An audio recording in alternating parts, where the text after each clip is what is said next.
Nah, don't disrespect me on my life. No, man. It's okay. I want this little boy. Don't disrespect me, bro. No. Know who the this guy thinks?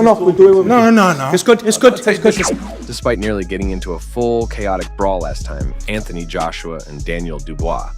Now they met again at the airport, and things did not went well. Both fighters are set for a fight in September. Let's take a look. This was the moment Anthony Joshua jumped on stage with old school hip-hop group, So Solid Crew. What did you think of his skills on the mic? Something truly unbelievable happened at an airport, where both Daniel Dubois and Anthony Joshua arrived at the same time. At first, both fighters just gave each other weird looks, but then they started speaking and throwing shots at each other.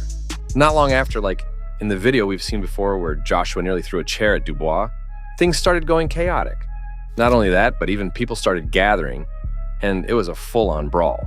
Dubois was forced to flee Mad Airport, full of people screaming, fainting, and fighting, after the incident took place, as per reports. Nah, don't disrespect me on my life. No, man. It's okay. I want this little boy. Don't disrespect me, bro. No.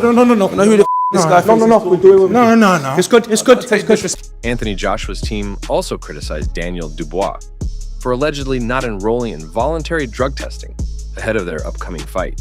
Joshua will challenge Dubois for the IBF heavyweight title on September 21st at Wembley. Joshua's management team claimed that Dubois hasn't yet signed up for testing with the Voluntary Anti-Doping Association, VA. They expressed their concerns on social media, questioning why Dubois hasn't enrolled. In response, Queensberry Promotions assured that Dubois is enrolled, and VA will confirm it. Dubois underwent VEDA testing before his fight against Alexander Usyk last August. Many fighters in major bouts opt for random VEDA testing, paying for it themselves to ensure additional scrutiny, as some athletic commissions and sanctioning bodies can't afford multiple random tests during training camps. Both Joshua and Dubois will also be subject to random drug testing by the UK Anti-Doping Agency, UKAD. Neither fighter has ever violated anti-doping rules. Joshua, who has voluntarily entered VEDA testing multiple times throughout his career, recently enrolled in their program ahead of his fight with former UFC heavyweight champion Francis Ngannou. Joshua has been vocal about the need for stricter drug testing after his rival, Dillian Whyte, tested positive for a banned substance last August.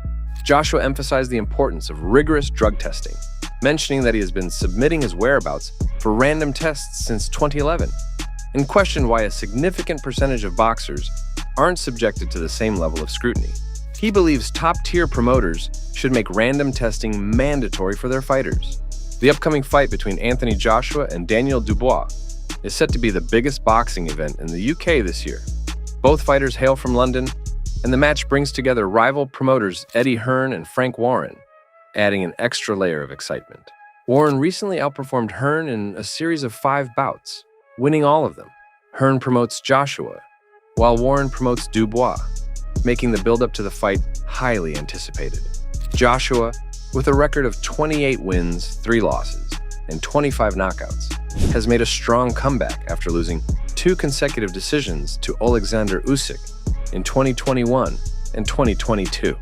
He has since secured stoppage wins over Robert Helenius and Otto Wallin, and delivered a brutal 2-round knockout of former UFC champion Francis Ngannou in October.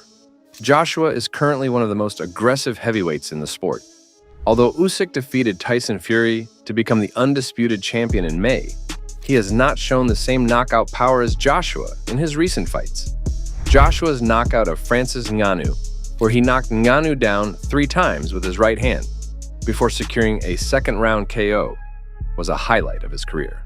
This fight is crucial for Joshua as he aims for a chance to compete for all the belts against the winner of the Usyk-Fury rematch, scheduled for December 21st in Riyadh, Saudi Arabia.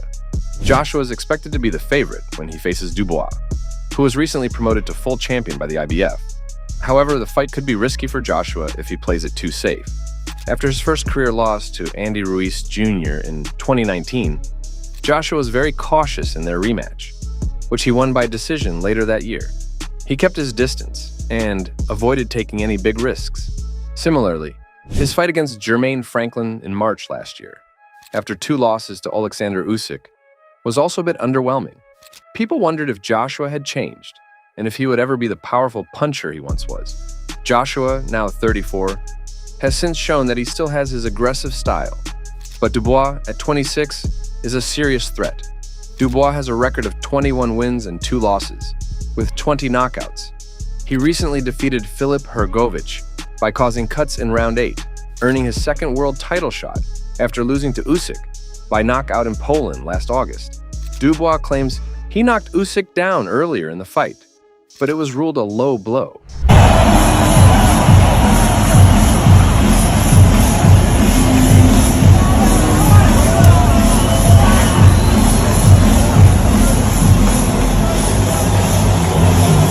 Despite his setback against Usyk, Dubois has bounced back impressively. He was stopped by a jab from Joe Joyce in round 10 in 2020 and is knocked down by Kevin Lerena in round 1 in 2022, but his punching power won him those fights. He also defeated Gerald Big Baby Miller, who weighed 333 pounds in December. Joshua watched Dubois' fight with Hrgović from ringside to see what he could exploit. Hrgović repeatedly hit Dubois with right hands, which should give Joshua confidence.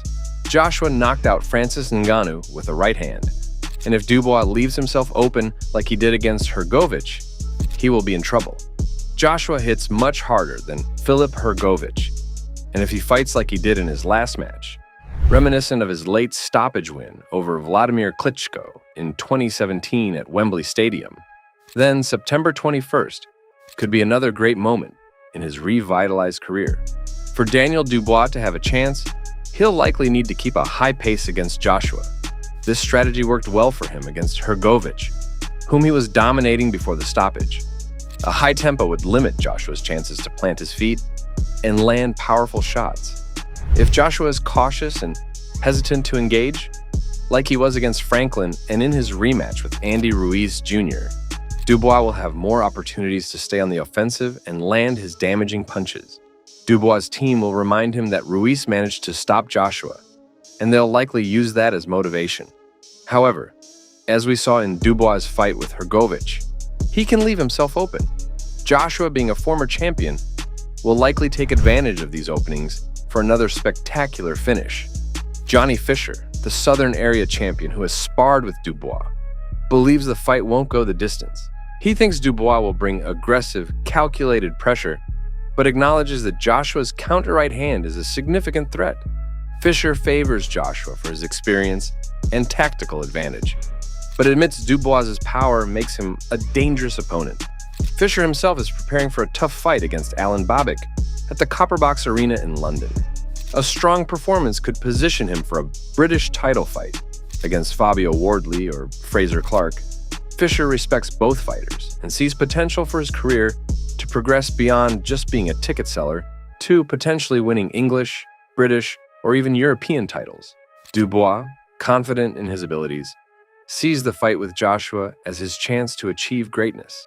The build-up to this fight, involving rival promoters Eddie Hearn and Frank Warren, promises to be lively, making it one of the most exciting events in British boxing this year. What are your thoughts? Let us know in the comments below.